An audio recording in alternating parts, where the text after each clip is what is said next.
राज्यातील 9 जिल्ह्यांमध्ये अवकाळी पावसाची हजेरी. बळीराजा पुन्हा एकदा संकटात. कोकणासह विदर्भ, मराठवाडा, पश्चिम महाराष्ट्रात अवकाळी पावसाची हजेरी. विदर्भातल्या यवतमाळ, चंद्रपूर, गोंदिया, नागपूरमध्ये अवकाळी पाऊस. यवतमाळमध्ये वीज कोसळून 5 जण जखमी. कोल्हापूरच्या दाजीपूर आणि सोलापूर जिल्ह्यातील बार्शी तालुक्यात अवकाळी पाऊस. द्राक्ष बागांसह गहू, ज्वारी, हरभरा पिकांचं मोठं नुकसान.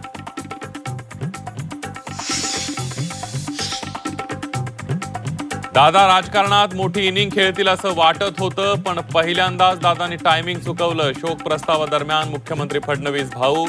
अजितदादांमध्ये मुख्यमंत्री होण्याची क्षमता होती, फडणवीसांचे उद्गार.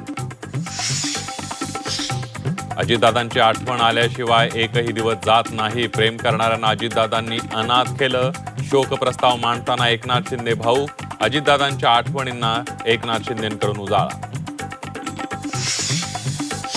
अजितदादांची बदनामी करणारेच आज हळहळ व्यक्त करतायत. माजी मुख्यमंत्री उद्धव ठाकरेंचा भाजपवर घणाघात, तर आरोपांचं गाठोडं समुद्रात बुडवा. रोहित पवारांची मुख्यमंत्र्यांना विनंती. टेरेसवर मंडप उभारून परीक्षा देणं भोवलं. बीडमधील केंद्र प्रमुखाचं अखेर निलंबन. शिक्षण विभागाची मोठी कारवाई.